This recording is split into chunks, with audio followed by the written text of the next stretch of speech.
Rolly Paul, hello. Nan sun than nan tau tran hai mo.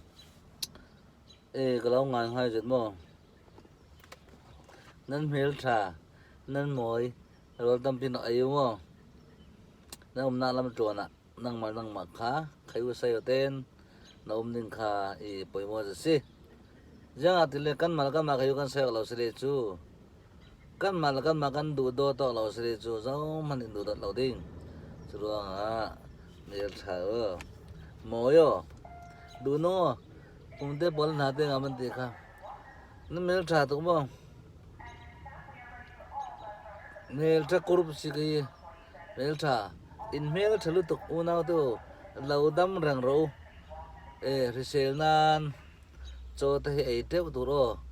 Dam lau to no kan ro. Tlem te hi hantem ro ti vela chuan. Kan risel la kan dam la te tur ni. Moi te tha. Mà sẽ ít sẽ lâu cho nó dẻo mà lâu này cái chú cái thì mấy cắn mồi là cắn chặt đó này cho cắn sẽ lâu bây giờ đi mà hey cái vàng in hay là chặt xía hey rồi sẽ tăng in lồng thu con sợi trên đi chứ hey unao cầm mình rau ra mà unao te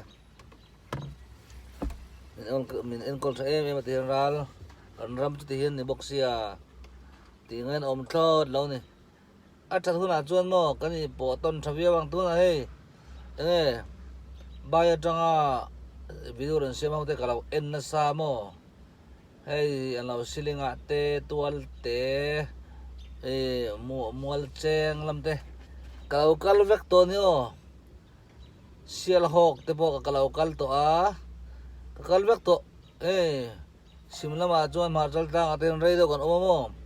Chân bông còn hay còn chara ini tu bang mizo ram hi nuam ve ko ma se kan ram ke nuam ka ti kan ram ka that lo wangin mo nuam ta ha ni nuam ta ka ni mo ta ni mizo ko pui ni ve thunga mo ke ma ni zo na than tam bok se tro kan ram that hun tur ko ngak lel khop mai phai ram ni bok se mo nuam tak ka ni chu wangin ke na chon in po dawin khom pui te tro ai zo la kom pui chuan thang ko chakami te unau ten khan min so manga te khan OMA te kan kalanga OMA te kan kalanga kan in po ton takin mo kan don ni khobelan re kan dam don le nem te ro chu wangin in po taka omme thain ka sia khobel te hi kan ram kan tia kan thia zau der eng ma chom thei bo kan nei lo mo